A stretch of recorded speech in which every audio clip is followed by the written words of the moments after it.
The day Beatrice Leland rode into Dusty Creek, Texas, with nothing but a carpet bag, a loaded derringer tucked inside her boot, and a heart full of stubborn hope, the whole town stopped breathing for just a moment, and Nelson Malone, leaning against the post of his livery stable with a piece of straw between his teeth, stopped breathing longest of all. It was the spring of 1874, and the Texas Panhandle had not yet decided whether it wanted to be civilized or wild. The town of Dusty Creek sat at that exact crossroads, a collection of sun-bleached storefronts and rutted dirt roads straddling the line between the cattle trails and the horizon. The people who lived there were a particular breed, stubborn, weathered, and quietly desperate for something that felt like permanence. The railroad had promised to come through, but the railroad had promised a lot of things. Beatrice was 24 years old, with dark auburn hair that the wind immediately set about destroying the moment she stepped down from the stagecoach, and gray eyes the color of rain clouds over open country. She was not a fragile woman. She had grown up in Missouri, had nursed her father through a fever that took him anyway, had managed a farm with 2 hired hands and a mule named Gerald for 3 years before the bank took that too. She had learned to read a ledger and shoot a rifle and make bread from near nothing, and she had done all of it without anyone handing her a single thing. But she had run out of places to go, and so she had answered an advertisement in the Missouri Courier, placed by one Mr. Harold Finch of Dusty Creek, Texas, seeking a woman of capable character and industrious spirit to serve as schoolteacher and possible business partner in a small mercantile operation. What the advertisement had not mentioned was that Harold Finch had died of a heart attack 3 weeks before Beatrice's stagecoach arrived, leaving his mercantile store to his nephew, a vaguely disreputable young man named Curtis Finch, who took one look at the letter of agreement Beatrice had carried 600 miles and told her it wasn't worth the paper it was written on. So Beatrice Leland stood in the dust of Dusty Creek, Texas, with $42 to her name, no position, no lodging, and no plan, watching the stagecoach roll away. She squared her shoulders. She had been in worse spots, she told herself, though she was not entirely certain that was true. Nelson Malone had watched all of this unfold from across the street. He was 30 years old, broad-shouldered and lean in the way that men who worked hard every day of their lives tended to be, with dark hair that curled a little at the collar and eyes that were a warm, steady brown. He ran the livery stable that his father had built, and his mother had kept going after the old man rode off one day and never came back. Nelson had been 18 when his father left, and in the 12 years since, he had added a small smithy to the property and taken on a contract with the town to shoe the sheriff's horses. He was not a rich man, but he was a solid one.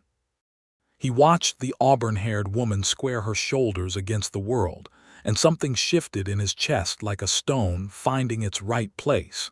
He did not approach her immediately. That was not his way.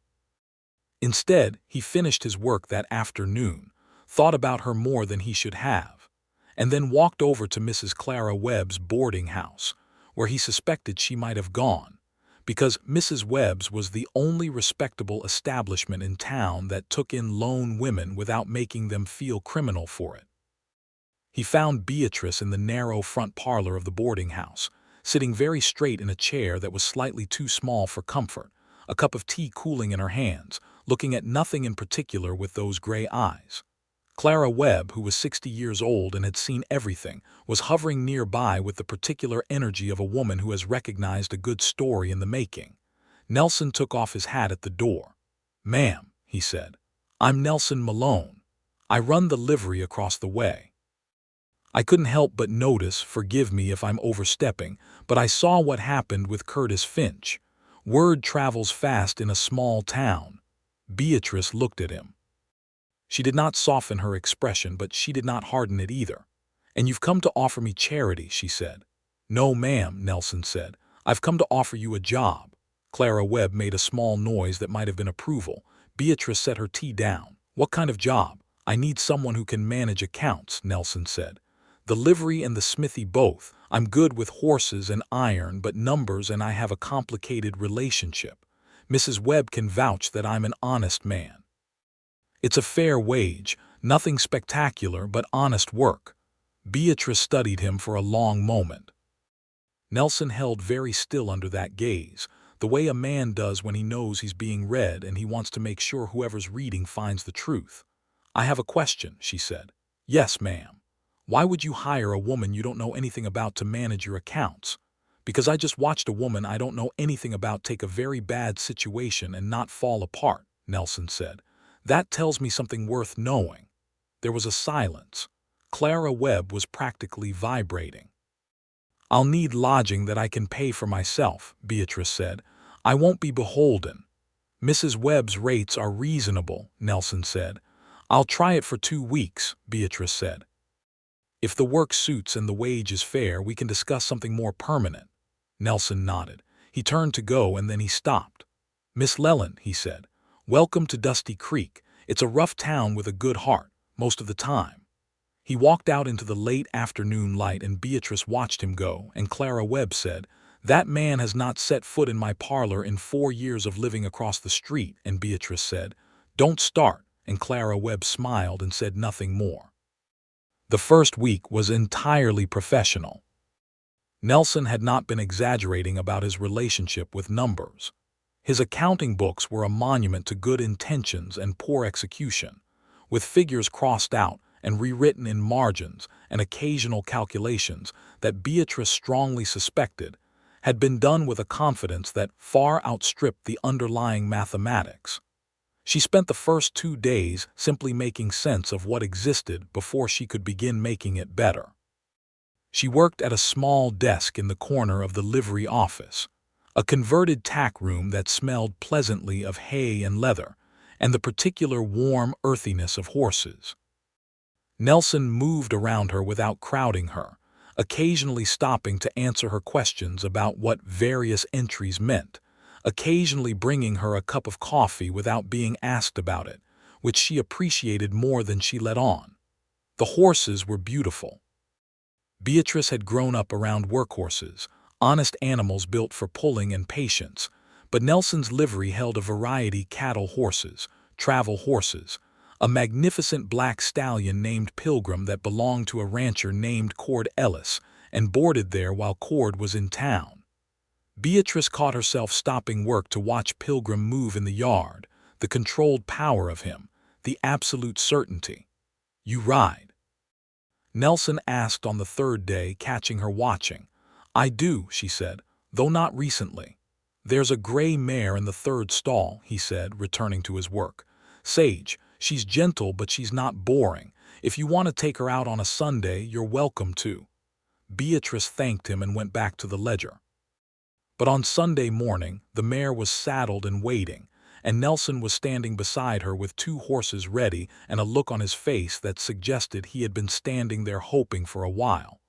"I thought you might want company," he said, "for safety. The country out east of town is beautiful, but it's not always friendly." Beatrice considered him. "You're very thoughtful," she said, in a tone that managed to be simultaneously a compliment and a mild warning. "My mother raised me that way," Nelson said simply.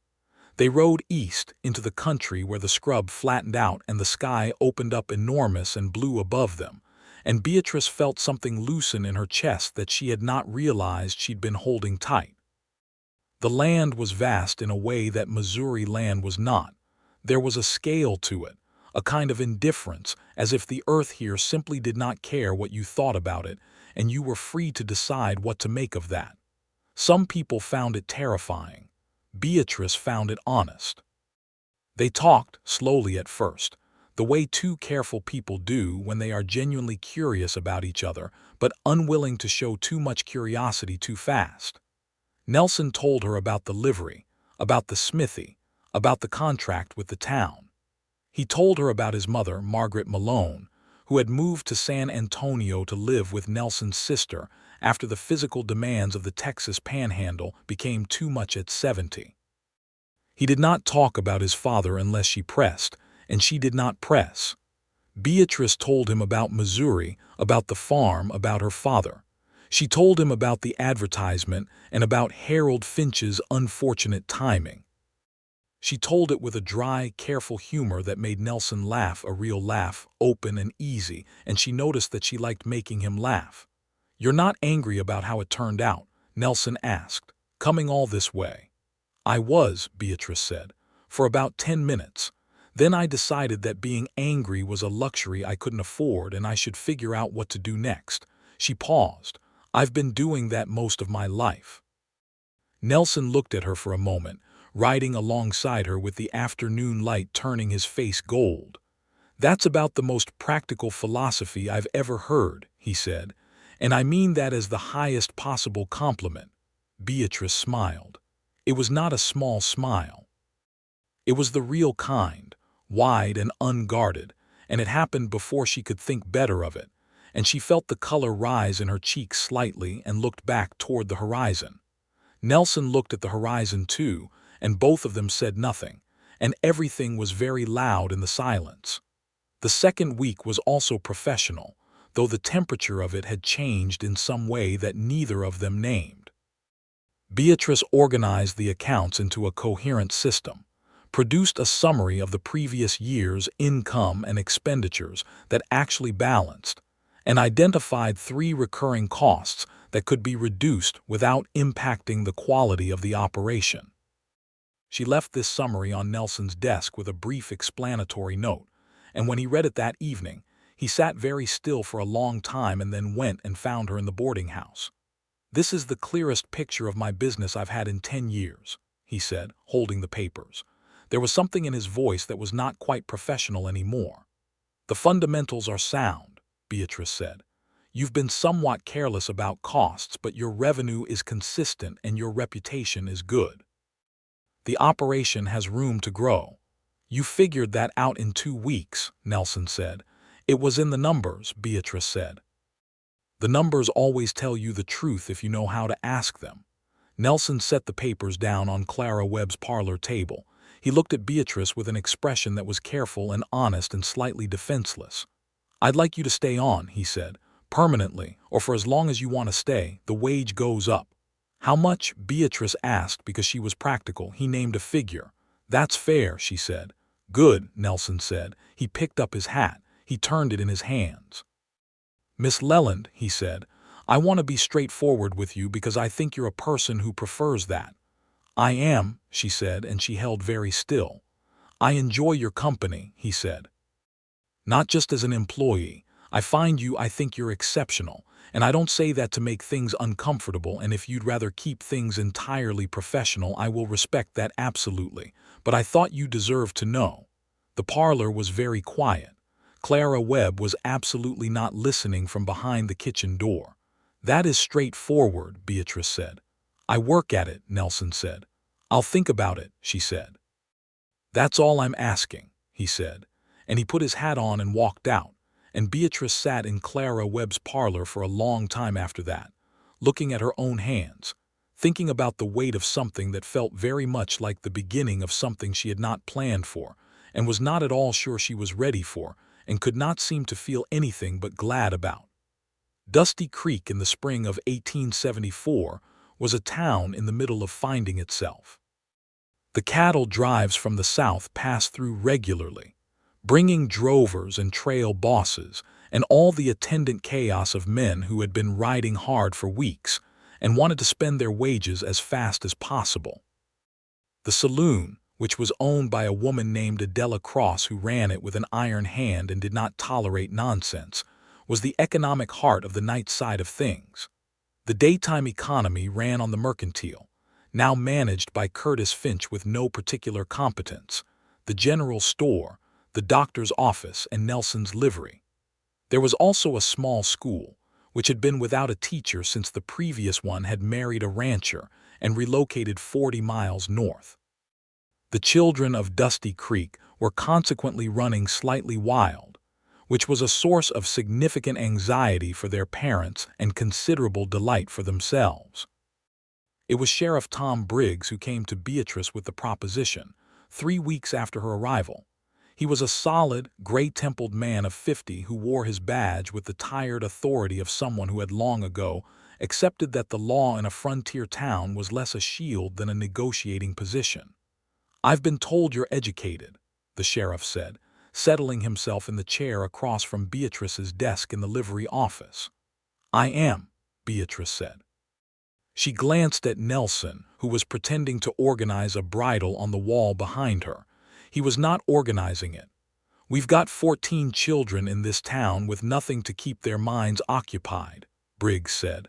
"The schoolhouse is standing. It just needs someone willing to stand in front of it." "What does it pay?" Beatrice asked.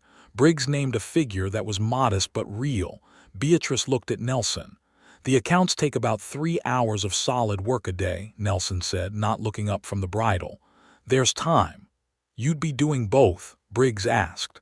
"I'm efficient," Beatrice said, and agreed to the arrangement.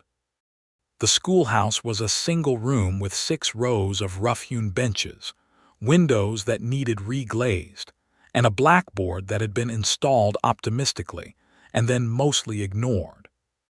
Beatrice walked through it the first afternoon with a critical eye, made a list of what was needed, and presented it to the town council at their next meeting with such precise reasoning that they approved the expenditure in under 10 minutes, which was a record for the Dusty Creek Town Council in its entire history. Nelson carried the supplies in his wagon. "You didn't have to do that," Beatrice said, when he appeared at the schoolhouse door with lumber for the window frames. "I know," he said, and started measuring. She watched him work for a moment. He was very good with his hands, certain and efficient and unhurried, the way men are when they genuinely understand what they're doing. Something about it was deeply, inconveniently appealing. "Nelson," she said. He looked up. "I've been thinking," she said, "about what you said in the parlor." He set down the measuring tape. He waited. "I'm not a woman who does things halfway," she said. "If I'm going to think well of someone, I think well of them completely, and that's a serious thing for me.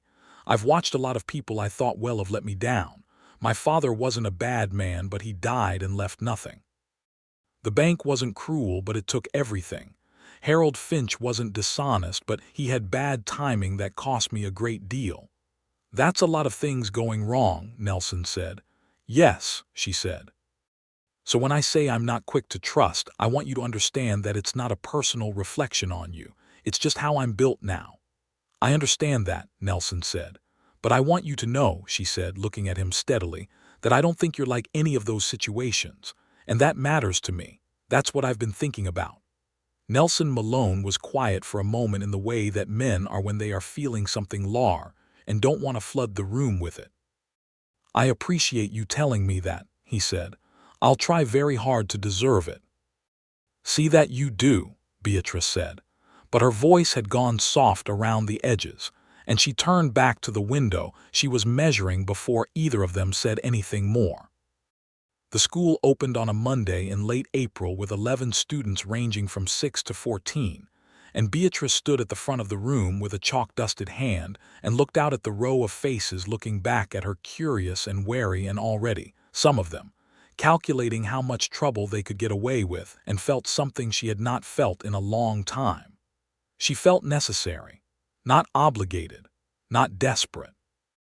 Necessary, in the good way, the way that means someone has found the work they were made for. The children were remarkable, as frontier children tend to be practical beyond their years, roughened by weather and circumstance, but with an underlying hunger for stories and ideas that could not be worn down. Beatrice taught them to read and cipher and know the names of the presidents and the shapes of the continents, but she also told them stories about history, about the world beyond the horizon, about the way things worked, and they listened with an intensity that humbled her. One boy in particular, a 10-year-old named Samuel, who was the son of a Mexican cattle hand and a Texas-born woman, had a mind that moved faster than any student Beatrice had ever encountered. He asked questions that stopped her mid-sentence and made her think. She started giving him extra readings, borrowed from the small collection of books she'd brought from Missouri, and supplemented by others she tracked down through the general store's ordering catalog. Nelson noticed the books appearing. He said nothing for 2 weeks, and then one afternoon he came into the schoolhouse after the students had gone with a wooden crate and set it down on Beatrice's desk. She opened it. Inside were 16 books: history, natural philosophy, a collection of Shakespeare, 2 novels. "Where did these come from?" she said. "San Antonio," he said. "I had a supply order going down and I wrote to a bookseller my mother knows." Beatrice looked at the books for a long moment. She pressed her lips together. "This is a significant expense," she said, and her voice was not entirely steady. "It's a good investment," Nelson said. "In the town." Beatrice looked up at him. "In the town," she repeated. "In the town," he said again, and the corner of his mouth curved, and she understood perfectly well what he meant. She chose a book from the crate and held it to her chest for a moment and said, "Thank you, Nelson," very quietly, and he said, "You're welcome, Beatrice," and it was the first time he had used her first name, and they were both aware of it. May brought the cattle drives in earnest, and with them came the particular kind of disruption that a small, semi-quiet town is never entirely prepared for. Dusty Creek's population would more than double for several days at a stretch as trail crews came through. Horses needed shoeing, supplies needed buying, and every flat surface in the saloon was occupied by men playing cards and spending money with the focused desperation of people who had been deprived of comfort for too long. Nelson's livery was constantly at capacity. Beatrice, who had quietly mastered the operational rhythms of the business by now, became essential during these periods, coordinating stall assignments, managing the queue of horses needing attention, collecting fees and recording them with a precision that prevented the kind of arguments that had historically arisen when tired drovers felt they'd been charged wrong. She was firm without being unkind, clear without being cold, and word spread among the trail crews that the woman at the Malone livery was fair and not to be trifled with, which was exactly the combination of reputation that made life easiest. Nelson watched her manage the chaos with an expression that he tried to keep neutral and mostly failed to. He had spent 12 years running his business competently, but alone, and the experience of having someone beside him who genuinely understood it, not as an assistant but as a thinking partner, was something he had not anticipated, and did not know what to do with except feel grateful for it, deeply and quietly, in the way that serious gratitude tends to work. It was during one of these drive periods that the trouble came. Curtis Finch had been running Harold's Mercantile into the ground with a combination of poor judgment and a preference for poker over bookkeeping.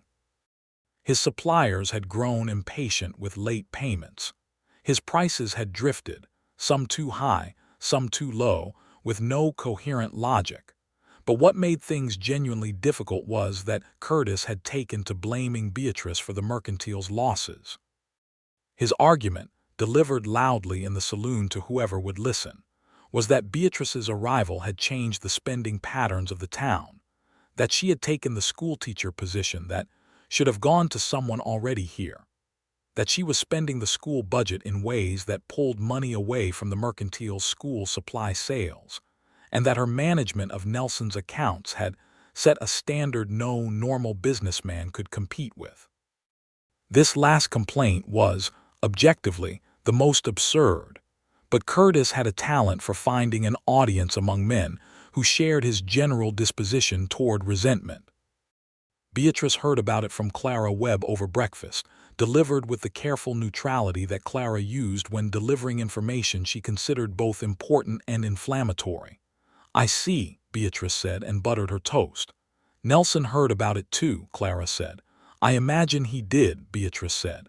"He went to speak to Curtis last evening," Clara said. Beatrice set down her knife. "What did he say?" "I don't know exactly," Clara said. But Curtis looked rather pale this morning. Beatrice went to the livery and found Nelson in the smithy, which was how she knew he was working through something, because he tended to hammer metal when he needed to think.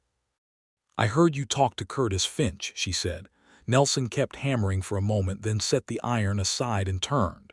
"I told him to mind himself," he said. "I wasn't harsh about it." "Nelson," Beatrice said, "I can fight my own battles." "I know that," he said. That wasn't fighting your battle, that was a man telling another man that there are lines he doesn't get to cross in this town without consequences. He paused. There's a difference. Beatrice looked at him. Is there? Yes, he said. I would have done the same for any person in this town that someone was spreading false accounts about. The fact that it's you, he stopped. He started again. The fact that it's you makes it feel more urgent, I admit that, but the principle stands regardless. Beatrice was quiet for a moment. The smithy was warm, smelling of coal and hot iron, and the afternoon light came through the narrow window at an angle that made everything feel slightly suspended. All right, she said finally. I believe you. She turned to go. Beatrice, he said. She stopped. Is it strange, he said, that I find it genuinely difficult to be in the same room as you without wanting to know what you're thinking? She turned back to look at him. He was standing with his hammer still in his hand, looking at her with that careful, honest expression she had come to recognize as his most unguarded one. No, she said after a moment, it's not strange. I have a similar problem. Nelson set the hammer down very deliberately on the work table. Good, he said. That's good to know. Yes, she said, it is. And she walked back out into the afternoon, and Nelson Malone stood in his smithy for a solid 2 minutes before he was capable of doing anything else. Curtis Finch's campaign of grievance came to a head in the second week of May, not in the way that anyone expected. He had found an ally in a trail boss named Jacobs, a hard-eyed man who was looking for a reason to extend his stay in Dusty Creek, and found Curtis's resentments useful cover for whatever his actual intentions were. Together, they presented themselves to the town council with a petition 5 signatures, gathered from men who either owed Curtis money or were afraid of Jacobs, claiming that Beatrice Leland had been improperly appointed to the school position and should be removed from it. Sheriff Briggs heard about the petition and was at the council meeting before it had properly started. The meeting took place in the back room of the general store, which was the largest enclosed meeting space in Dusty Creek, and by the time it began, it had an audience of approximately 30 townspeople who had decided this was their business, which in a town of 200 souls, it largely was. Beatrice sat in the second row with her hands folded in her lap and her spine very straight. Nelson sat beside her. He had not asked permission to sit there. He had simply sat down, and she had not told him to move, and that was its own kind of statement. The council consisted of 3 men. The mayor, a cattle rancher named Holt who was fair but deliberate. The town doctor, a sharp-minded woman named Dr. Vera Caulfield, who was one of only 2 female doctors practicing in Texas at the time and who had arrived 4 years before Beatrice, and blazed a trail that Beatrice was quietly grateful for. And the Reverend, a gentle man named Father Donahue who tried very hard to see good in everyone and sometimes tried too hard. Curtis presented his case. It was not a good case. It rested primarily on the assertion that Beatrice had no official certificate of teaching, which was technically true, but was also true of approximately 70% of frontier school teachers in the state of Texas in 1874, and he was unable to explain precisely how her departure would improve the mercantile's fortunes, because there was in fact no logical mechanism by which it would. Jacob spoke after Curtis, and his contribution was more openly hostile, something about the town maintaining proper standards, by which he appeared to mean something that he was too careful to say directly, but that everyone in the room understood perfectly well. There was a tight, uncomfortable silence after he finished. Dr. Vera Caulfield, who had sat through this with the controlled patience of a person conserving energy for the right moment, spoke next. I've watched Beatrice Leland teach for 3 weeks, she said. I've spoken with parents. I've observed the progress of the students. She is, without question, the most capable teacher this town has had. The question of a certificate is a technicality that the state of Texas has not seen fit to enforce consistently on this frontier, and I would suggest that petitioning to remove the only qualified teacher these children currently have access to, on grounds of a technical irregularity, is not in the interest of this town's future. She paused. And I would further suggest that the actual grievance driving this petition has nothing to do with teaching qualifications. The room was very quiet. Mayor Holt called the vote.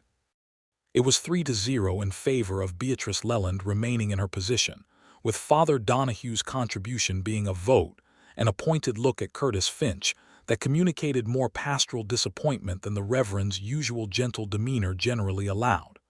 Beatrice walked out into the evening air after the meeting, and Nelson walked beside her, and they were quiet for a block and a half. "That could have gone badly," Beatrice said.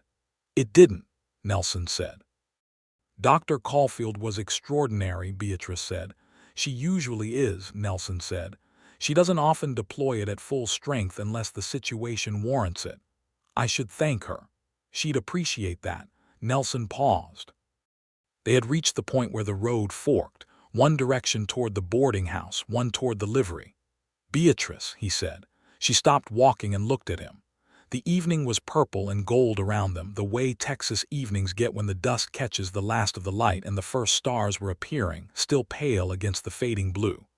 "I know this is not the ideal moment," Nelson said, "and I know we've been careful, and I know you said you were thinking. I'm not trying to rush anything." He stopped. He looked at the ground for a moment, then back at her. "I just want to tell you that this evening when Jacobs was talking, and you were sitting there with your back straight and your chin up, and I could see exactly how much it cost you to sit still and let the process work, I felt something that I don't quite have words for. Admiration isn't the right word. It's bigger than that." Beatrice looked at him in the fading light.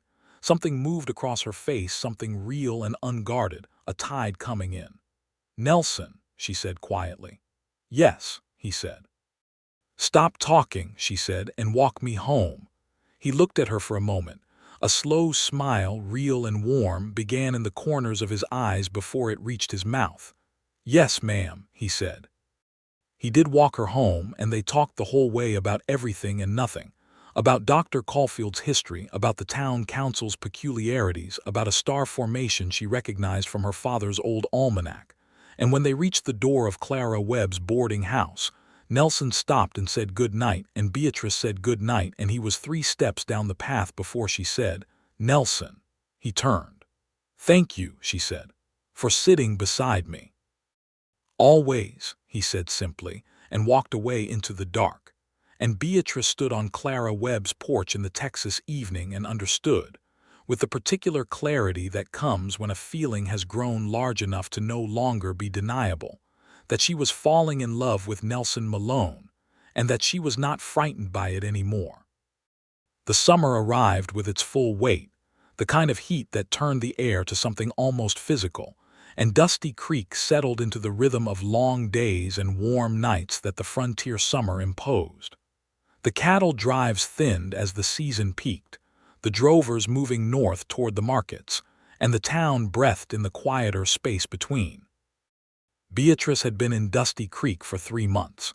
She had $64 saved beyond her expenses. She had 13 students and a school that was becoming the kind of institution people in the town spoke of with pride. She had an understanding with Nelson Malone that was not quite declared, but was understood by everyone, and was the subject of considerable warm speculation on Clara Webb's porch most evenings. On a Thursday in June, Nelson asked Beatrice to ride out with him to look at a piece of land east of town that was for sale. He said it was for business purposes, that he was considering whether to expand the livery operation, or whether the land might support a small horse breeding concern. Beatrice put on her riding clothes and met him at the livery. The land was beautiful, a gentle rise above the flat plain, with a creek running through the lower quarter and enough natural graze to support a modest operation. They rode it together in the morning light, which was already warm but not yet punishing, and Nelson explained the practical considerations and Beatrice asked questions that were genuinely useful, because she had developed an understanding of his business that went beyond the ledger. They stopped at the top of the rise and looked out over the territory. The view was extraordinary, the infinite spread of the Texas sky, the silver thread of the creek below, the distant geometry of the town, the mountains far to the west made blue and small by distance. "It's a good piece," Beatrice said. "It is," Nelson said. He was quiet for a moment. "I've been thinking about building on it." "A barn first," Beatrice said. "Then the house once the operation is generating enough." Nelson turned to look at her. There was something in his face that was very still and very intent. "I've been thinking about that too," he said. "About the house." Beatrice looked at him. The morning light was behind him, and she could see his expression clearly serious and gentle and entirely without game. "Nelson," she said. "I'm not good at speeches," he said. "I know that about myself. But I want you to know that I have thought about this very carefully, and what I feel isn't impulsive. I've known you for 3 months, and I have thought about you every day of those 3 months, and I've tried to be patient and give you room to decide your own mind, and I believe I have. But I'd like to stop being patient now if you're willing." Beatrice held the reins very quietly in her hands, shifted beneath her, comfortable and easy. "What exactly are you asking me?" Beatrice said, though her voice had gone soft in a way that meant she already knew. "I'm asking if you'd marry me," Nelson said. "I'm asking if you'd build something with me. Not just the accounts, not just the land. Something that lasts." The sky above them was enormous and endlessly blue, and the whole landscape was very quiet except for the distant sound of the creek and the occasional movement of the horses. "I came here with nothing," Beatrice said. "Did you know that? $42 and a derringer in my boot, and not a single person in this territory who knew my name." "I know," Nelson said. "And I built something," she said, "on my own. That matters to me, Nelson. That I know I did that." "I know it does," he said. "And I'm not asking you to stop building. I'm asking if you'll let me build beside you." Beatrice looked at him for a long moment, at the honest, steady face of him, the patience that had never felt like condescension, the warmth that had never felt like possession. She thought about her father, about the farm, about the long road from Missouri. She thought about the moment she had stepped off the stagecoach into the dust of this particular town. She thought about all the careful, specific things that had made her trust this man, the books in the schoolhouse crate, the bridal he had not been organizing, the way he had sat beside her in the council meeting. "Yes," she said. Nelson exhaled a long, slow breath like a man setting down something heavy. "Yes," he said. "Yes," she said, and she was smiling now, wide and real, that smile she could never quite control, and he smiled back at her, and it was the best conversation either of them had ever had. He reached across and took her hand, there on horseback on a Texas hillside, and held it with a careful, certain grip, and they sat like that for a while, looking out over the land that would be theirs, with the June morning opening around them like something being made. They were married in August, on a Saturday morning when the heat was still bearable before noon, in the small church at the edge of town with Reverend Donahue presiding and approximately the entire population of Dusty Creek in attendance, because a frontier town takes its celebrations seriously when they come. Clara Webb had made a cake with dried fruit and argued with herself about whether to put wildflowers on it, and then done it anyway. Dr. Vera Caulfield stood beside Beatrice as witness with the composed warmth of a woman who approved entirely of the proceedings. Sheriff Briggs sat in the front pew and looked unexpectedly moved. Samuel, the boy Beatrice had been tutoring, had pressed his best shirt with a borrowed iron and sat with his parents in the third row, looking at Beatrice with an expression of solemn pride that she would remember for the rest of her life. Beatrice wore the best dress she owned, a dark blue that was not particularly bridal but was beautiful on her, with her hair pinned up in a way that promptly lost several pins to the Texas breeze. Nelson wore a clean white shirt, and his best hat and his boots had been polished to a degree that his boots had never previously achieved. When Reverend Donahue asked Nelson if he took Beatrice Leland to be his wife, Nelson said, "I do," in a voice so clear and steady that it carried to the back of the church, and several people felt something interesting happen in their chests. When Beatrice said her own, "I do," she was looking directly at Nelson, and Nelson was looking at her, and the rest of the church ceased to meaningfully exist for both of them for a moment. The reception afterwards spilled out of the church and into the street, as they tend to do when a town is genuinely glad of something. Adela Cross brought something from the saloon that was technically lemonade in the presence of the Reverend. There was music from a fiddle player and a man with a concertina. People danced in the dust. Nelson danced with Beatrice, which he did not do with any particular technical skill, but with a dedication and attentiveness that more than compensated. She laughed at his footwork and he laughed at himself, and they danced anyway in the street of Dusty Creek, Texas, in the August heat, with the whole town around them. "Happy?" Nelson asked, his hand at the small of her back. "Extraordinarily," Beatrice said, and meant it in every direction. They moved into a small house Nelson had been quietly preparing. 2 rooms added to the livery property, with a proper kitchen and a window that faced east to catch the morning light, which was Beatrice's one specific request. It was not large and it was not grand, but it was solid and it was theirs, and Beatrice walked through it the first morning with her hands trailing along the walls and felt rooted in a way she had not felt since before her father died. She kept the school. She kept the accounts. Nelson kept the livery and the smithy and began, in the fall, to purchase the eastern land in installments, with a plan that Beatrice had drawn up for the horse-breeding operation that was methodical and detailed, and which Nelson studied with the same focused admiration that he brought to watching her teach. The autumn was golden and good.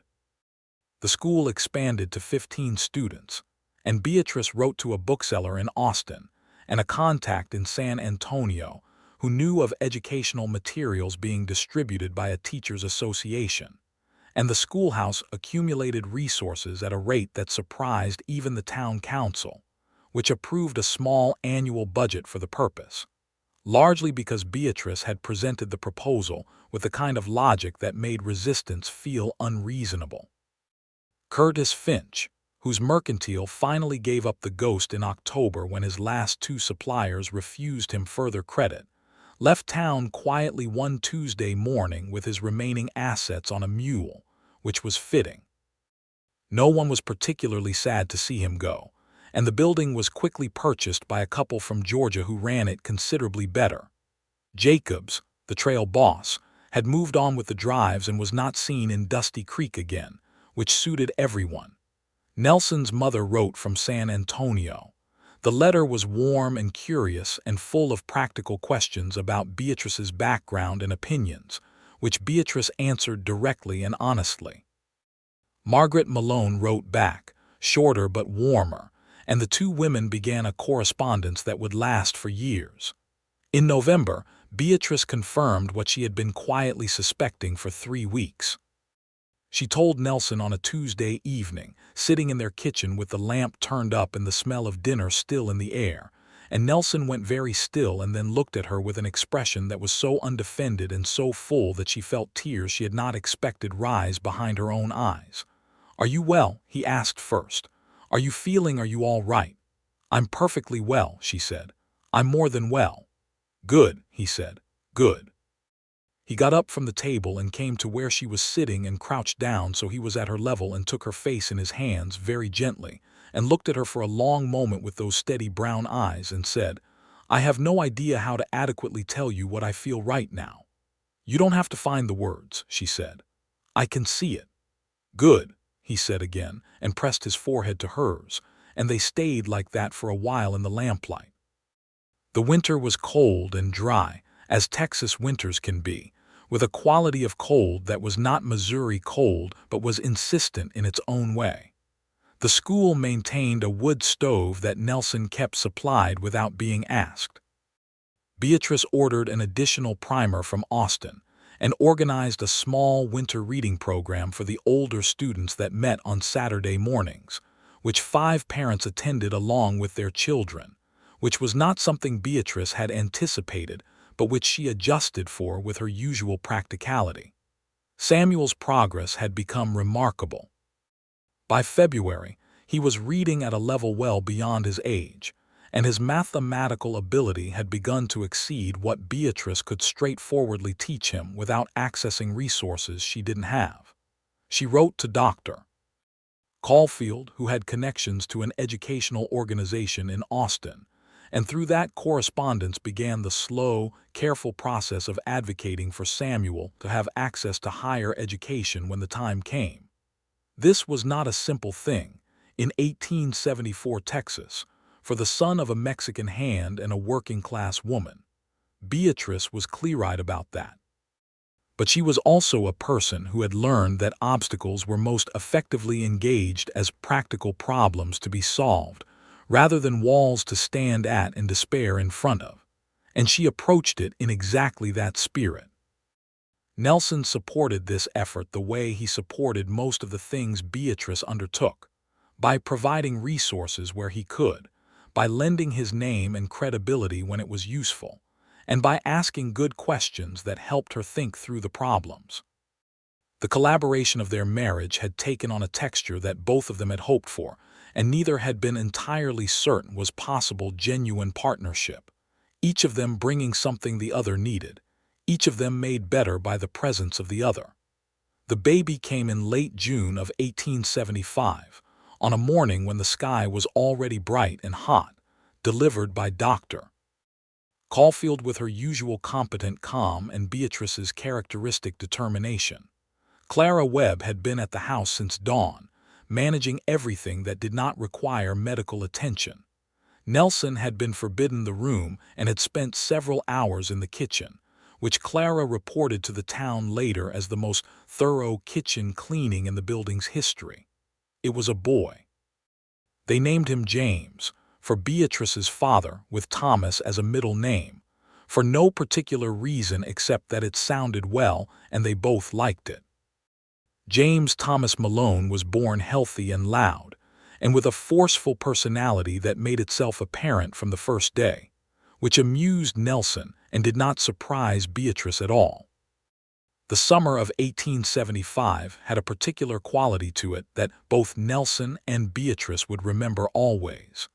The way the early mornings felt with James in the small house, the way the work continued with new depth because it was being done towards something additional now, the way the town felt like community in a way that town sometimes fails to mean. Sheriff Briggs, who had never been a demonstrative man, brought a carved wooden horse to the house and left it on the porch without explanation, which was his style.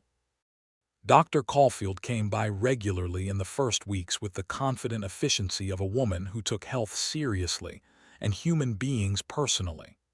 Clara Webb, who had no biological children, became something approximately grandmotherly, which she would have denied if anyone had said it to her directly, but which she enacted with great thoroughness. Samuel, now 11, visited on the second day and looked at the baby with an expression of serious evaluation, and then announced that James had, in his opinion, good prospects, and Beatrice laughed for the first time in several days and felt entirely herself again. Nelson, who had grown up with the absence of a father as a fundamental fact of his experience, was perhaps the most altered by James's arrival. He was careful and present in a way that had a slight edge of intention to it. He was making something right by making something whole, though he would not have articulated it in those terms. He held James in the evenings with the horses visible through the window, talking quietly about nothing in particular, naming what was visible, pointing at the stars when the nights were clear, and Beatrice would watch this from across the room and feel something so large and warm in her chest that she sometimes had to look away. "You're a good father," she said one evening. Nelson looked up from the baby. "I'm learning," he said. "You're learning very well," she said. He looked at her for a long moment. "I had no idea," he said, "that it would feel like this." "Like what?" "Like everything is exactly where it's supposed to be," he said. She crossed the room and sat beside him, leaning her head against his shoulder, and James made a small sound between them, and the Texas night was warm and enormous outside the window. The horse breeding operation on the eastern land began in earnest in the fall of 1875, with the purchase of 2 mares from a reputable breeder in South Texas and the construction of the first barn on the property. Nelson had been careful and methodical in his approach, following the plan Beatrice had developed, making modifications based on what he learned, tracking the results with the detailed record-keeping she had taught him. By the end of the year, the operation was not yet profitable, but it was organized and promising, and the mares were healthy and well-managed. Beatrice continued teaching through all of this. She had taken on an assistant, a young woman named Rose who had come to Dusty Creek with her family and who was 17 and wanted to learn to teach. Beatrice took her on with the same practical intensity with which she approached everything, and Rose proved a quick study and a genuine asset, capable of managing the younger grades on the days when Beatrice needed to attend to other matters. Samuel passed his 12th birthday and was reading philosophy.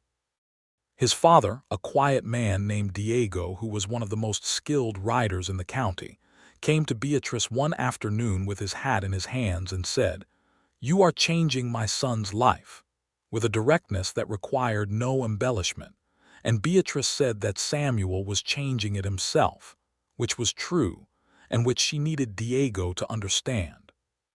The winter of 1875 into 1876 brought the kind of cold that settled in properly and stayed, and the town of Dusty Creek operated with the reduced activity and the close interior social life of a frontier community in winter. There was more visiting, more gathering, more occasion for the kind of conversation that doesn't happen in busy seasons. Adela Cross organized several evenings at the saloon that were technically social events, and which approximately the entire adult population attended, because there was nothing else to do, and it was warm. Nelson and Beatrice attended, and Beatrice played poker with a seriousness that surprised several cowboys and delighted Adela Cross, who appreciated people who approached cards as a skill to be mastered rather than a casual diversion. "You're very good at this," Nelson said, watching her across the table from him with a mixed hand and an expression he could not read. "I'm very good at reading people," Beatrice said, and did not look up from her cards. "I've noticed," Nelson said. "You're easier to read than most," she said. "I've been told I lack subtlety," he said. "That's not what I said," she said, and looked up at him finally with that gray gaze that had no hidden agenda, only honest intelligence. "I said I can read you. That's different from you being obvious. It means you're genuine. There's nothing hidden to trip over." Nelson looked at his cards for a moment. "Well," he said, "that might be the nicest thing anyone's ever said to me." "Don't let it go to your head," she said, and played her hand and won. Spring came again, the second spring of their marriage, and with it came the first foal on the eastern property, a chestnut colt with white socks and an immediate independent attitude that Nelson found deeply endearing and Beatrice found very funny. "He's like you," Nelson said, watching the colt ignore its mother's nuzzling attempts and march around the paddock with absolute conviction. "He is not like me," Beatrice said. "The complete confidence without asking anyone's permission," Nelson said. "The determination to do everything himself, the refusal to stand still." Beatrice looked at the colt. The colt looked back at her with large, dark, unimpressed eyes. "Fine," she said. "He's a little like me." Nelson named the colt Independence, which Beatrice pretended to object to, but the name stuck. James was walking by that summer, at the very early age that seemed to confirm Nelson's theory about his wife's influence on the boy's character, and was conducting a thorough investigation of every corner of the house, the livery, and the yard with a focused energy that required constant attention and delighted Nelson completely. Clara Webb, who visited twice a week with a reliability that had made her essentially family, said James had his mother's eyes and his father's stubbornness, which both parents chose to take as a compliment. The school year of 1876 began with 18 students, which was the largest enrollment in Dusty Creek's history. Beatrice hired Rose as a full assistant, with a proper wage drawn from the school budget, which she had managed to double through a combination of the town council allocations, and a small grant she had written to the Texas State Educational Association, a process that had taken 2 years of correspondence and paperwork and careful argument, and had finally succeeded. The grant letter arrived on a Tuesday morning in September, and Beatrice read it at the kitchen table while James attempted to eat her toast, and she was quiet for a long time before she looked up and found Nelson watching her from across the table. "It came through," she said. "I know," he said. "Your face told me before you said it. The school can have a proper library," she said, "and laboratory supplies for the older students. And Nelson, we can order a globe." He was smiling at her in the way that meant he was feeling something larger than the smile. "You fought for that for 2 years," he said. "It was worth it," she said. "You do that," he said. "You decide something matters and you work until it's done and you don't let go. Do you know how rare that is?" "You do the same thing," she said. "Not the same way," he said. "You do it with more patience than I have." "You built a livery and a smithy and a horse farm from essentially nothing," she said. "That took more patience than you're giving yourself credit for." Nelson looked at his coffee. "Different kind," he said. "Maybe," Beatrice said. "Or maybe we just have different things we're patient about, because they matter to us in different ways, and that's why it works." Nelson looked up. "Is that your analytical explanation for why we're well matched?" "I'm an organized thinker," she said. "I like to understand why things work." "And does it work?" He asked it lightly, but there was something real underneath it, the kind of question that a man asks when he is genuinely grateful for the answer he expects to get. Beatrice looked at him across the kitchen table, at the man she had met on a dusty street in a town she had never heard of, who had offered her a job because he had watched her handle adversity and found it something worth investing in, who had been patient and honest and good in every way that mattered, who had become, in 2 years, the person she would have designed if she had known enough about herself to know what she needed. "It works," she said, "extraordinarily well." He reached across the table and took her hand, and James, who was aware that something was happening that did not involve him, pulled himself up by the table edge and contributed a loud opinion, and both his parents laughed, and the September morning continued around them. The summer of 1877 brought change to Dusty Creek in the form of the railroad's arrival, finally, after years of promises. The line would not come directly through town but would pass within 8 miles, with a station at what was currently an empty stretch of high plain that would become, within a year, a small settlement of its own. This development was significant for everyone in Dusty Creek, and its implications were the subject of considerable discussion. For Nelson's horse breeding operation, the railroad meant access to markets previously unreachable. For the school, it meant families arriving from elsewhere, new students, new resources, new connections to the broader world. For the town itself, it meant both opportunity and the specific kind of disruption that comes when isolation ends. Nelson and Beatrice talked about it over several evenings, with the thoughtfulness that they brought to all significant decisions, considering possibilities and risks in equal measure. "The operation could grow considerably," Beatrice said, with the account spread before them. "If we move to supplying horses for rail operations and the increased cattle shipping, the demand will increase." "We'd need more land," Nelson said, "and more hands." "The Reyes family," Beatrice said. "Diego is the best rider in the county and he knows horses better than almost anyone. If you're expanding, that's the partnership you want." Nelson looked at her. "Diego Reyes." "He's been loyal and skilled, and his judgment is excellent," Beatrice said. "And Samuel's connection to this school and this community matters. Bringing Diego into the business formally creates something stable for that family in a way that the county has not always made easy for them." Nelson was quiet for a moment. "You've been thinking about this." "I think about a lot of things," Beatrice said. "The injustice of the situation is real, Nelson. Diego Reyes works harder and knows more than half the men in this county, and is paid a fraction of what he's worth because of who he is. The railroad is going to bring more people, more money, more competition. The people who have been treated as marginal here have an opportunity to claim something if someone makes room for it. You want me to make room, Nelson said. I want you to see what I'm seeing, she said. What you do with it is your decision. Nelson looked at the accounts for a moment. He looked at the window at the dark where the eastern land was. He looked at his wife. Write up the proposal, he said. I'll take it to Diego.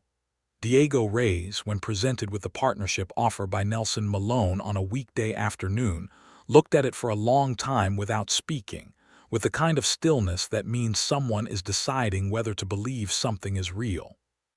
This is a genuine offer, Nelson said. Equal share of the Eastern operation, your name on the deed. Why? Diego asked. Because you're the best man for the operation, Nelson said. And because it's right, he paused. My wife pointed both of those things out to me, and she is generally correct about such things.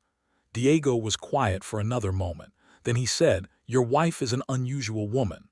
I am aware, Nelson said. Yes, Diego said. I'll take the partnership. They shook hands there in the October afternoon, and the Malone Reyes operation was established, and it would prove to be one of the most successful enterprises in that county for the next decade. Samuel was 13 that fall. Beatrice had been building her case with the educational organization in Austin for a year. In November, she received a letter that changed things, a response from a missionary-run school in Austin that offered boarding spots for promising students from frontier communities, with scholarship support for those whose families could not cover the full cost. She brought the letter to Samuel and his parents together on a Sunday afternoon at their home and watched the three of them read it. Samuel's mother, Maria, put her hand to her mouth. Diego looked at Beatrice and then at Nelson, who had come with her. He's too young to leave, Maria said quietly.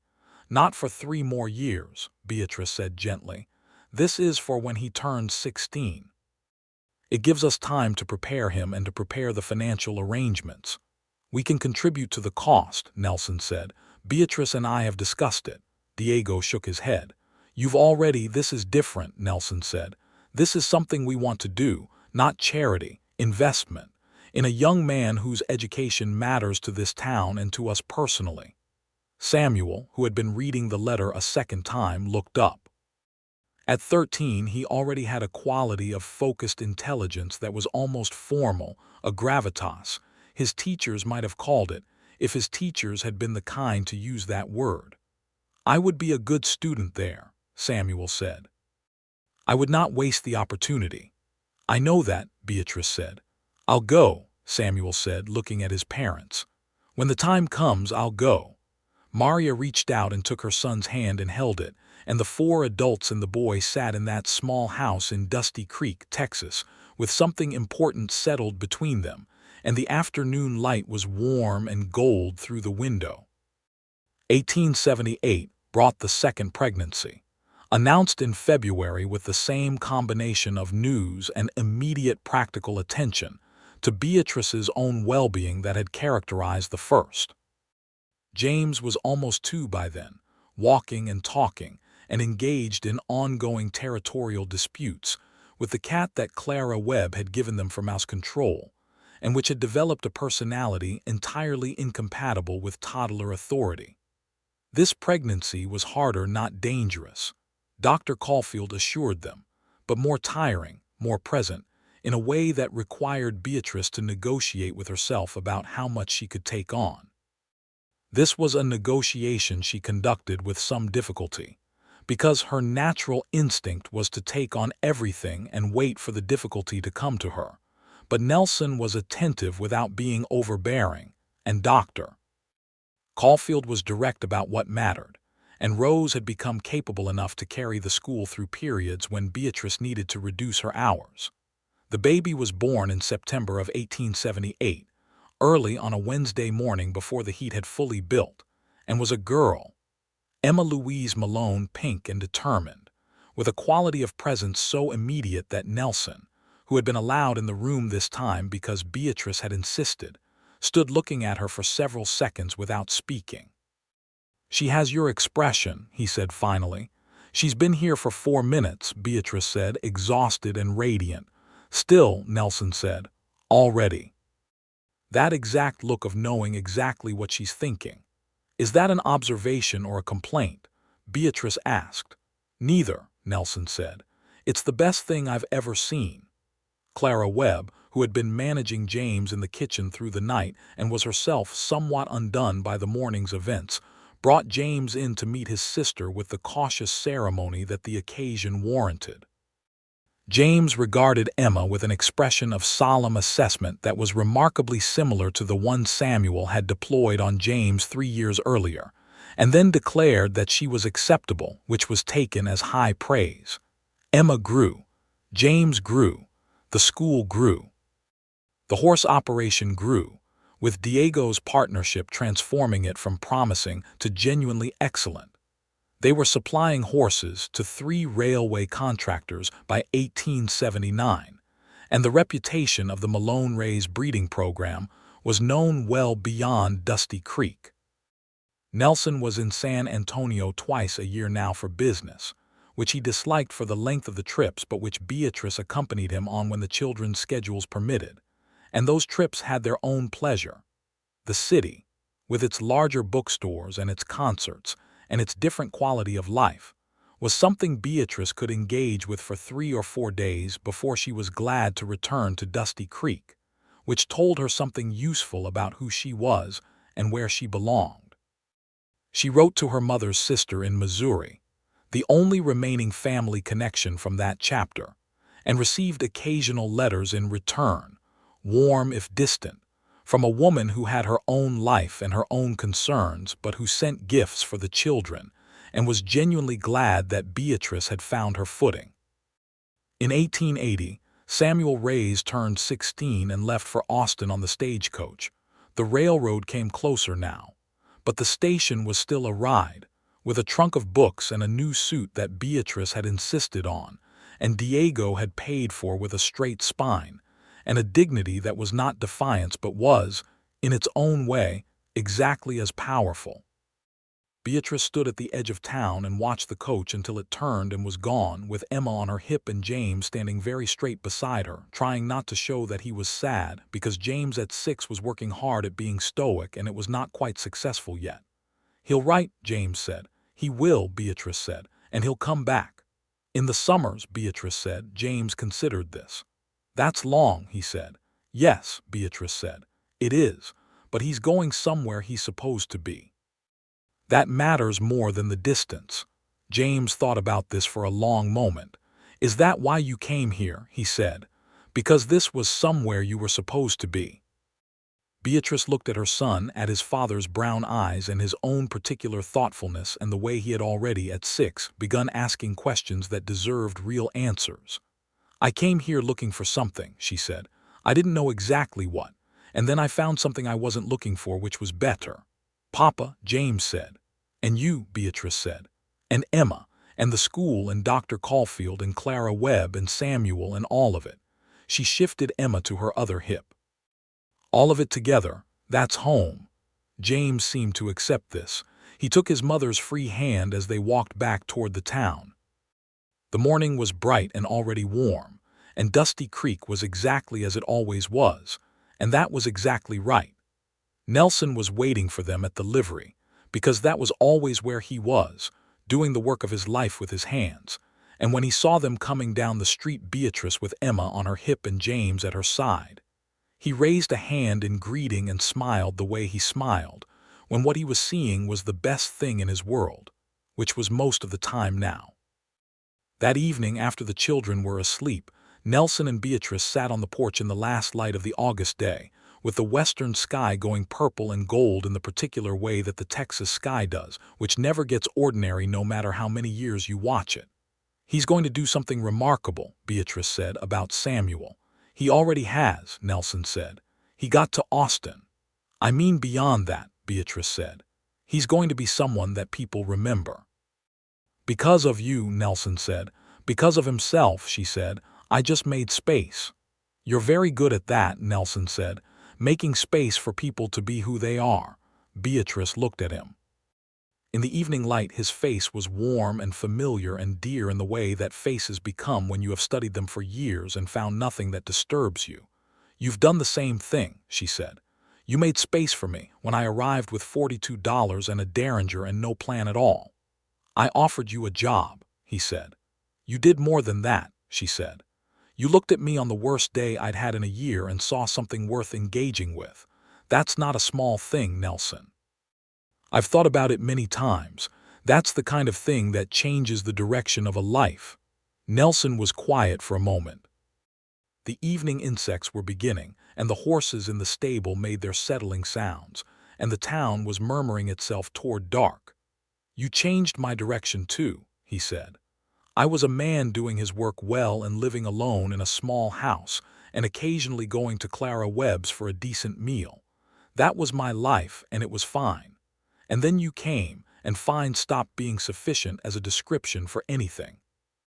Beatrice leaned her head on his shoulder, the way she had 1,000 times in 6 years of marriage, and he put his arm around her, the way he always did, certain and unhurried and entirely present.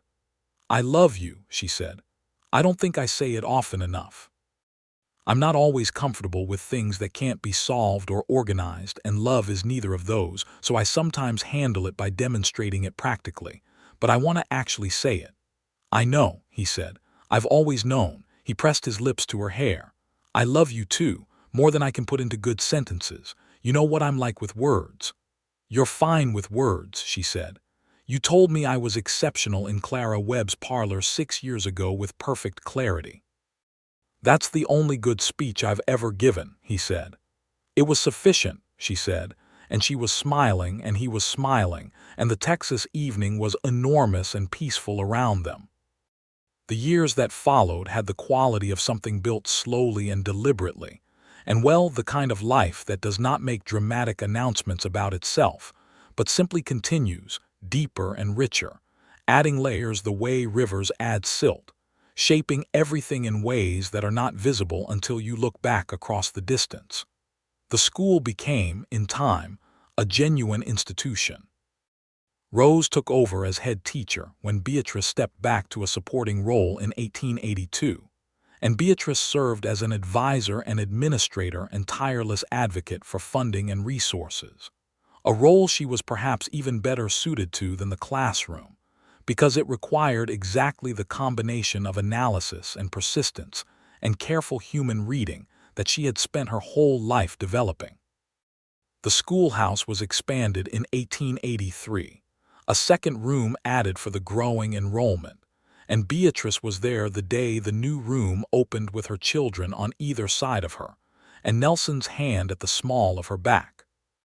Diego Reyes became, through the Malone Reyes operation and through his own skill and reputation, a man of significant standing in the county, which he navigated with the same quiet dignity he had always brought to everything. Maria planted an extraordinary kitchen garden. The family bought their own land adjacent to the operation in 1881, and the deed was the most important document Diego Reyes had ever held, and he held it for a long time before he put it away. Samuel Reyes wrote from Austin regularly letters that were long and dense with ideas and observations, sent to both his parents and to Beatrice, who read them with an educator's pride and a genuine personal delight. He finished his schooling in 1882 and began studying law, one of a very small number of men of Mexican heritage in Texas pursuing a legal education at that time, in the face of considerable institutional resistance that he engaged with the same focused intelligence he had always brought to everything. Beatrice and Nelson contributed to the legal education fund they had quietly established for him, and they were not the only contributors. Dr. Caulfield added to it, and Adela Cross, in her particular way, provided funds in a transaction she described as a business investment and refused to discuss further. Clara Webb grew older and remained herself sharp-tongued, warm-hearted, entirely indispensable. She moved somewhat more slowly by 1884, and Beatrice brought meals twice a week and visited more often. And James, who was now 10 and had developed a deep affection for Clara that he expressed by reading to her on Sunday afternoons, became a frequent presence in her parlor. Clara Webb, who had said nothing particularly sentimental in 69 years of living, told Beatrice one afternoon that the thing she was most glad of in her whole life was the stagecoach that had brought Beatrice Leland into Dusty Creek on that particular spring day in 1874, and Beatrice sat with that for a long time afterward.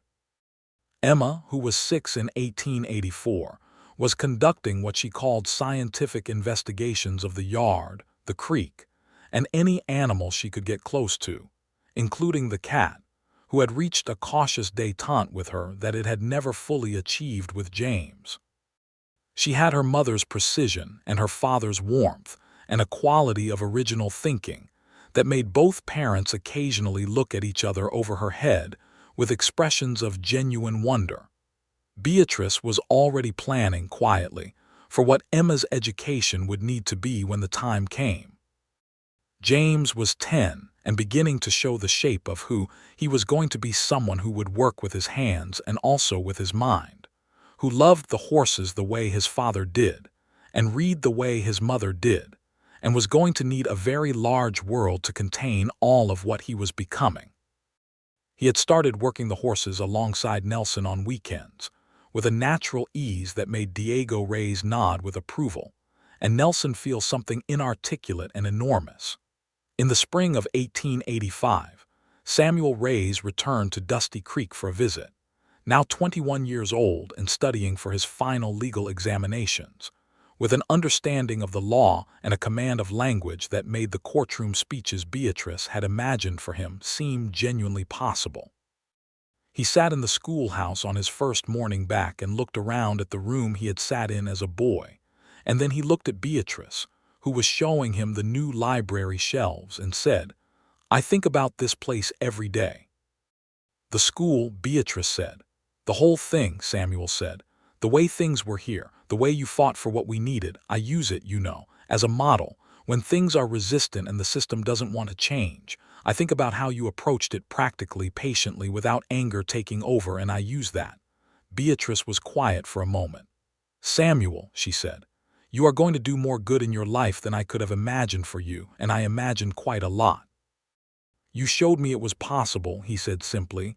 "You showed yourself," she said. "I provided books and stubbornness." "That's not nothing," he said. "No," she said, "it's not." She smiled at him. "Come to dinner tonight. Nelson will want to hear everything." He came to dinner, and Nelson and Beatrice sat with Samuel at the table that James and Emma also occupied, and the conversation ranged across law and horses and education and the world that was changing around them, and it was one of those evenings that is nothing particular and entirely everything. Nelson, watching from across the table as Beatrice argued a legal point with Samuel, who was 21 and in command of his material and still not winning the argument, felt the particular quality of love that is not a single feeling but a long accumulation of them, every day laid down on every previous day, until the structure is so solid that you trust it the way you trust the ground. He had been building things with his hands his whole life, and the most real thing he had ever built was this: the life in this house, the partnership of this marriage, the daily fact of this woman across the table from him, still as extraordinary as the day she had arrived in the dust of a stagecoach with nothing but courage and competence and $42. He caught her eye across the table. She raised an eyebrow, still in the middle of her argument, still fully engaged, but aware of him, always aware of him, the way that two people are when they have paid attention to each other for long enough. He smiled at her. She smiled back, briefly, privately, before returning to Samuel's counterpoint, and Nelson refilled his coffee and listened to the sound of his family filling the room and felt, as he often did in these moments, that the life he was living was not the life he would have designed, because he would not have had the imagination for it. It had come to him from a stagecoach in 1874, with auburn hair and a derringer in her boot, and the kind of stubborn, clear-eyed hope that refuses to be extinguished by anything the world can throw at it. And it was the best thing that had ever happened to him, every single day. Dusty Creek in the late 1880s had become something different from the raw frontier town of 1874, more settled, more established, with a courthouse and a proper post office, and a bank that had replaced the general store's informal credit arrangements. The railroad connection had brought growth, and growth had brought change of the mixed variety, but the essential character of the place, practical, stubborn, with a hard exterior and a community heart, had persisted, shaped by the particular people who had committed themselves to it. Clara Webb passed away in the autumn of 1887, peacefully and on her own terms, having announced 2 weeks prior that she was tired and intended to rest. She left her boarding house to Beatrice, which no one in town was surprised by, and a letter that Beatrice read once and then kept in the cedar box with her most important documents and never discussed, but which changed something in her quietly and permanently. The boarding house was turned into an expanded school facility, additional classrooms, a library reading room, accommodation for a full-time teacher, all things Beatrice had been planning toward for years. Clara Webb, who had been a sharp-tongued pragmatist all her life, had apparently been paying close attention to what the town needed, and had left the means to provide some of it, and Beatrice honored that with every decision she made in the conversion. James was 18 in 1890 and working the horse operation full-time alongside Nelson and Diego. He had his father's build and his mother's directness, and was beginning to be the kind of man that other men in the county noticed and respected, not from any single thing, but from the accumulation of small evidences of character that add up to reputation.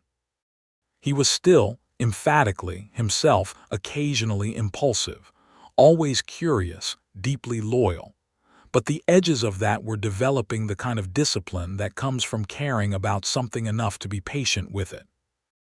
Emma was 12 in 1890 and had conducted so many scientific investigations of the surrounding country that she had produced a hand-drawn map of the creek system within 4 miles of Dusty Creek that was genuinely more accurate than anything the Land Survey Office had on file, which Beatrice submitted to the county with a cover letter that gave Emma full credit, and which resulted in a response from the survey office that was polite but clearly baffled by the concept of a 12-year-old girl being a more reliable cartographer than their professional surveyors. "It's a good map," Emma said, when Beatrice told her about the response. "It is," Beatrice agreed. "They should just use it," Emma said, with the matter-of-fact practicality of someone who has inherited her mother's relationship with bureaucratic resistance. "They should," Beatrice agreed. "Give them time." Nelson, at 50, was still the man he had always been, perhaps more so. The accumulated weight of years of honest work had given him a solidity that was not just physical but tonal, a quality of presence that made the room feel settled when he was in it. His hair had gone gray at the temples, which Beatrice found, to his mild embarrassment, remarkably distinguished. He still worked the livery, though he had taken on a young man named Eli to handle the heavy work, and he spent more of his time on the breeding operation, which had grown into one of the most respected in the region. He still brought Beatrice coffee without being asked. He still noticed things. He still laughed at her jokes with a completeness that never became habitual. He always meant it. He had become, over 16 years, so thoroughly woven into the fabric of her life that she sometimes thought of him not as a separate person she was in love with, but as the landscape she moved through, always present, always essential, always generative of something new. She said this to him one evening, and he said, "That's the most architectural thing anyone has ever said to their husband." And she laughed for a long time, and he held her while she laughed, and that was exactly what it was. In 1891, Samuel Reyes passed his legal examinations and became one of the first men of Mexican heritage admitted to the bar in the state of Texas, a fact that the newspapers in Austin covered with the particular mixture of brief acknowledgement and immediate minimization that institutions use when they are forced to recognize progress they did not facilitate.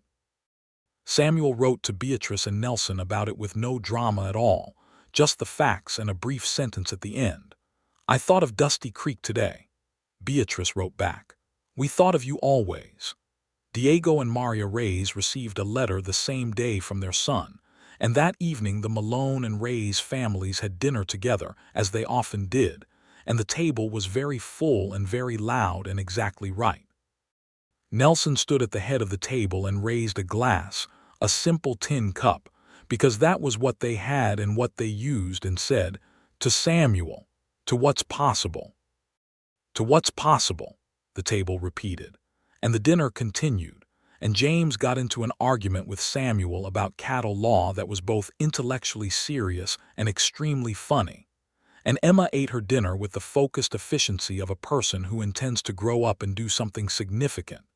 And Diego and Maria sat together at the far end of the table with the quiet completeness of people who have lived hard lives and are sitting in the good that came from them. And Nelson caught Beatrice's eye across the table for the second time in as many years in almost exactly this way. And this time, she did not return to anyone else's argument. She just held his gaze in the lamplight with the sound of their family and their friends filling the room, and she thought about a stagecoach in 1874 and $42 and a man with a piece of straw between his teeth who had stopped breathing longest of all. And she thought, yes, this is the thing. And Nelson, reading her as he always had with a precision that she found endlessly wonderful, smiled at her in the way that meant he knew exactly what she was thinking. And she smiled back. And they remained for a moment in that particular country that belongs only to two people who have built something real together over a long and honest time, before James said something so outrageous about cattle law that the table erupted, and they both turned back to the magnificent noise of the life they had made. Dusty Creek continued, as towns do. The frontier years gave way to something else, not tame exactly, but settled in new ways, with the particular character of a place that has been tested and held. The people who had been there in the rough years remembered them with the specific pride of survivors, and the new people who came were shaped by what the old ones had made, even without knowing the exact shape of the making. Beatrice Malone, who had arrived with nothing and built everything, was known by the time the century turned as the woman who had made the school. This was not entirely accurate. She had made it with Rose and with the town and with the county's money and with Nelson's quiet, constant support and with 16 years of precisely applied stubbornness. But it was not entirely wrong either, and she accepted the description with the dry precision with which she accepted most things, which was to say without false modesty and without excessive pride. She was 40 years old in 1890 and 50 in 1900, and she was still working. The school had become a proper institution by then, with 3 teachers and a curriculum that extended through the 8th grade, and Beatrice had served as its administrator and advocate for 26 years. She was beginning to think about what came next, not retirement. She was not built for retirement, but a different kind of work, something that built on what she had made here and extended its reach. She was thinking about a teacher's training program. There were women across the Texas panhandle who wanted to teach but had no formal preparation, no one to show them how, no resources. A regional center in Dusty Creek, the school was well equipped enough by now, could change that. She put the proposal to Nelson on a Wednesday evening, and he listened to the whole thing without interrupting, which was always how she knew he was genuinely engaged, and then said, "How can I help?" "You're already helping," she said. "Practically," he said. "Specifically," she told him. He took notes, which was something he had learned to do from watching her, and the notes were clear and useful. They worked on the proposal together as they had worked on every large thing together for 27 years, each of them contributing what they did best, the sum always larger than the parts. The proposal was approved by the Texas State Board of Education in 1902, not quickly, not without the specific kind of institutional friction that all genuinely progressive ideas encounter on their way to existing. And the Dusty Creek Teacher Training Center opened in the spring of that year in the expanded building that had once been Clara Webb's boarding house, with a plaque by the door that read, "In memory of Clara Webb, for those who teach." Beatrice stood in the doorway on opening day with the sun behind her and the first cohort of 12 student teachers filing in, and Nelson stood behind her, and Emma, now 24 and home for the occasion, stood beside her father, and James, who was 30 by then and the father of 2 boys of his own and a genuine presence in the county, was there with his wife. Samuel Reyes was there too, traveling from Austin where he had built a legal practice that was, in fact, doing exactly what Beatrice had imagined, taking cases that the system did not want to hear, finding the arguments that were true and making them in rooms that had not always been receptive but were being changed. He had a quality, Samuel Reyes, of having become entirely himself, which is perhaps the rarest and most important kind of success. He stood beside Beatrice and looked at the building and said, "You never stopped." "No," she said, "I didn't." "Do you know why?" he asked. Beatrice considered this for a moment. The April morning was warm and clean, with the particular quality of Texas spring that feels like a promise being kept. "Because it's always been possible to make it better," she said. "Not perfect. I've never been interested in perfect, but better. One teacher more, one child more, one door opened that was closed before. That's always been possible, which means it's always been worth trying." Samuel nodded slowly. "I use that too," he said. "I know," she said. "I've seen it in your letters." She turned to look at Nelson, who was talking to James and Diego with the easy warmth of a man surrounded by people he loves and has known for a long time, and he caught her looking and gave her the same smile. The one that was always the same but never became routine, the one that meant everything in one expression. The one that had started on a Texas hillside on a June morning in 1875 when she had said yes, and he had said yes, and the whole long, beautiful subsequent fact of their life had opened up ahead of them like country they had not yet ridden through but already trusted.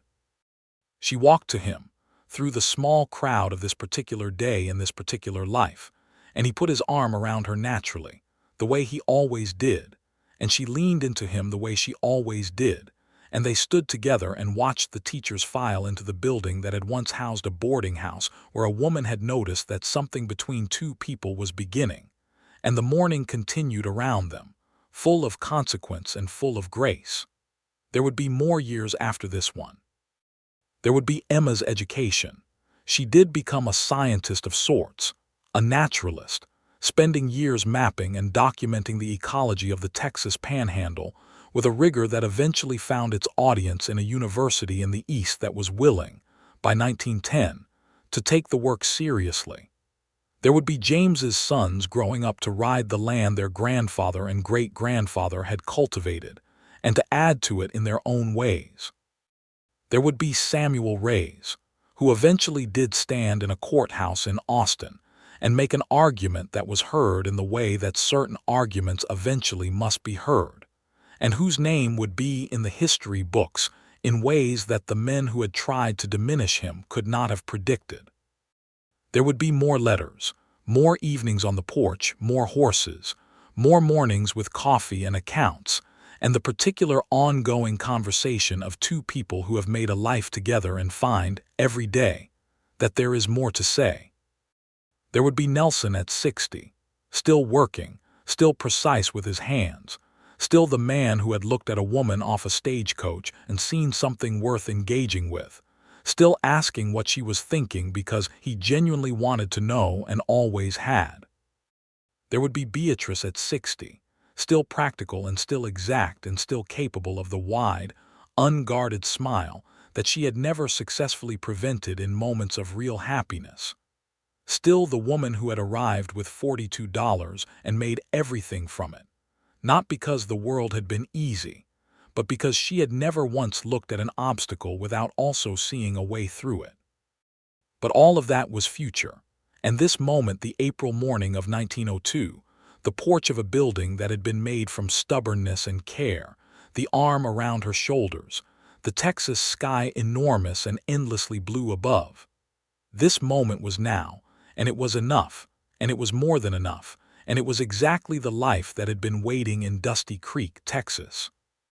On the morning in 1874, when the stagecoach pulled in, and a woman with auburn hair and a derringer in her boot stepped down into the dust and squared her shoulders against the world, and the man across the street had stopped breathing longest of all, and that was where it had begun. And look at everything it had become.